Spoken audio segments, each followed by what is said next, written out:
안녕하세요. 주식 투자에 관심 있는 당신을 위해 오늘은 페라리, 그 페라리의 2025년 1분기 실적을 좀 깊이 파헤쳐 보려고 합니다. 네, 안녕하세요. 요즘 뭐랄까, 거시경제 환경이 참 불확실하잖아요. 이런 상황에서 페라리 같은 회사는 어떻게 실적을 내고 있는지 투자자 관점에서 정말 궁금한 부분이죠. 맞습니다. 특히 이번 1분기 실적은 여러 면에서 주목할 만한데요. 페라리 경영진의 컨퍼런스 콜 내용을 바탕으로 그 속 이야기들을 자세히 풀어보겠습니다. 네, 단순히 숫자만 보는 게 아니라 그 숫자가 의미하는 바, 예를 들어 어떤 전략이 통했고 또 외부 변수에는 어떻게 대응하고 있는지 이런 걸 알아야 제대로 된 투자를 할 수 있겠죠. 정확합니다. 이번 시간에는 바로 그 점들, 그러니까 제품 믹스나 개인화 옵션 같은 내부 요인, 그리고 미국 관세 인상 같은 외부 요인이 실적에 미친 영향까지 하나하나 짚어보겠습니다. 좋습니다. 바로 본론으로 들어가 보죠. 제가 미리 좀 봤는데 차량 인도 대수는 작년이랑 거의 비슷했다면서요? 네, 맞아요. 인도 대수 자체는 큰 변화가 없었습니다. 그런데 매출은 18억 유로 가까이 들어서 두 자릿수 성장을 했다? 이게 어떻게 가능한 거죠? 혹시 이게 양보다 질 전략인가요? 아, 네. 정확히 보셨습니다. 페라리는 단순히 많이 파는 것보다 수익성 높은 모델, 그러니까 고가 모델 판매에 집중하는 전략을 쓰고 있거든요. 아하, 그래서 매출액이 그렇게 뛴 거군요. 그렇죠. 덕분에 EBITDA, 그러니까 상각전 영업이익은 거의 7억 유로에 육박했고요. 더 놀라운 건 EBIT 마진율, 영업이익률이 30%를 넘었다는 겁니다. 30%요? 와, 자동차 업계에서 그 정도면 정말 대단한 수치 아닌가요? 엄청난 거죠. 페라리의 강력한 브랜드 파워와 가격 결정력을 그대로 보여주는 지표입니다. 그리고 산업 잉여 현금 흐름도 6억 유로 이상으로 아주 견고했고요. 그렇군요. 그럼 구체적으로 어떤 모델들이나 전략이 이런 실적을 이끌었을까요? SF90XX 패밀리 같은 거요. 네, 그런 하이엔드 모델 중심의 제품 믹스 개선이 가장 큰 요인이었고요. 또 하나, 정말 중요한 게 바로 개인화 옵션, 퍼스널라이제이션입니다. 개인화 옵션이요. 그게 그렇게 큰 영향을 주나요? 네, 생각보다 훨씬 큽니다. 차량 및 부품 매출의 19% 이상이 여기서 발생했어요. 19%나요? 와, 고객들이 정말 자신만의 페라리를 원하는군요. 그렇습니다. 이건 단순 매출 증가를 넘어서 아주 높은 마진을 가져다주는 핵심 동력입니다. 여기에 미국 시장 중심의 판매 지역 믹스 개선도 한몫했고요. 좋은 소식만 있는 건 아니겠죠? 혹시 좀 우려되는 부분은 없었나요? 아, 네. 데이토나 SP3 모델 인도가 좀 줄어든 점은 앞으로 분기 실적에 영향을 줄 수 있어서 이 부분은 계속 지켜봐야 할 것 같습니다. 알겠습니다. 외부 변수 이야기도 좀 해보죠. 최근에 미국이 유럽산 자동차의 관세를 크게 올렸잖아요.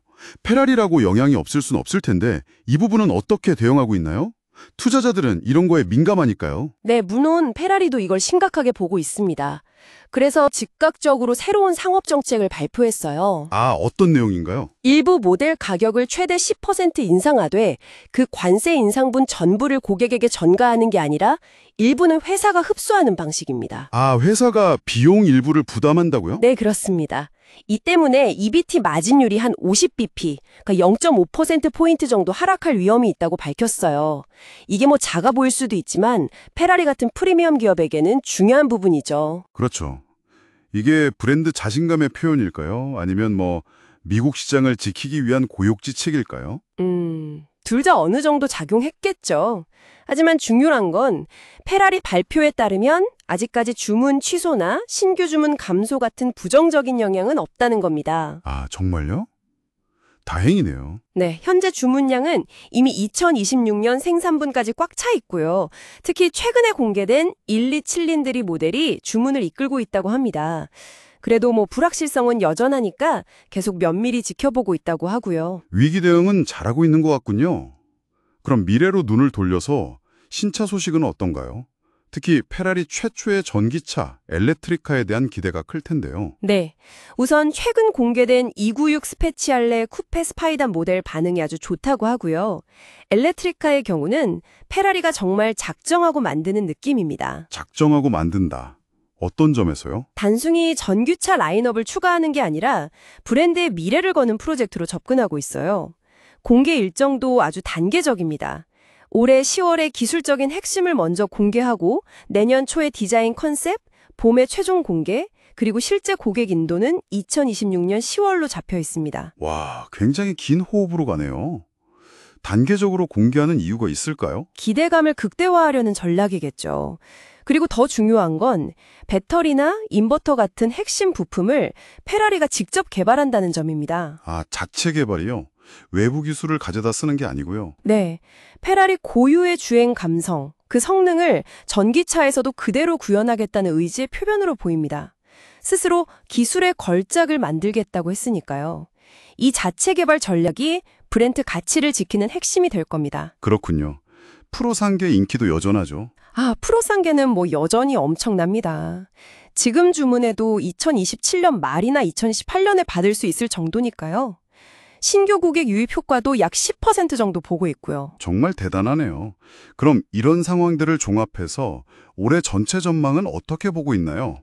가이던스 변화는 없었나요? 네, 연간 실적 가이던스는 일단 유지했습니다. 다만 앞서 말씀드린 미국 관세 영향으로 인한 마진율 하방 위험은 인지해야 하고요. 하반기 전망은 좀 어떻습니까? 계절적인 요인이 좀 있습니다. 하반기에는 데이토나 SP3 인도 감소 같은 제품 믹스 변화가 예상되고 또 판매 관리비나 레이싱 관련 비용이 상반기보다 늘어날 수 있어서 실적이 상반기보다는 다소 둔화될 수 있다고 보고 있습니다. 특히 2분기는 1분기보다 약간 약화될 가능성도 언급했고요. 그래도 긍정적인 요인들도 여전히 많아 보이는데요. 물론입니다. 스페셜 시리즈나 다른 일반 모델 중심의 긍정적인 제품 믹스, 그리고 꾸준한 개인화 옵션 수요, 레이싱 관련 수익이나 라이프스타일 사업 같은 것들이 성장을 계속 지지해 줄 것으로 예상됩니다. 자, 그럼 정리를 좀 해볼까요? 2025년 1분기 페라리는 여러 불확실성 속에서도 이 고가 모델 판매와 개인화 전략 덕분에 아주 인상적인 수익성을 보여줬다. 그리고 미국 관세 같은 예상치 못한 변수에도 상당히 발빠르게 대응하는 모습을 보였다. 이렇게 요약할 수 있겠네요. 네, 정확합니다. 여기서 투자자로서 당신이 한 가지 더 생각해 볼 점이 있습니다. 바로 페라리가 첫 전기차 엘렉트리카를 대하는 방식인데요. 아, 그 단계적 공개와 자체 개발 말씀이시죠? 맞습니다. 핵심 기술을 직접 개발하고 서두르지 않고 차근차근 공개하는 전략. 이게 바로 전동화라는 거대한 흐름 속에서도 페라리다움이라는 브랜드 가치와 희소성을 어떻게 지켜나갈 것인가에 대한 페라리의 대답 아닐까요? 와, 정말 흥미로운 관점이네요.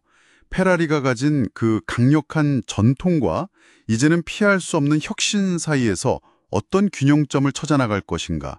이걸 지켜보는 것이 앞으로 페라리 투자의 가장 중요한 포인트가 될 수도 있겠군요. 그렇죠. 그 균형점을 찾아가는 과정 자체가 앞으로의 스토리가 될 겁니다. 네, 오늘은 페라리의 1분기 실적을 통해 그들의 현재 전략과 미래 방향성을 깊이 있게 들여다봤습니다. 오늘 말씀 감사합니다. 네, 감사합니다.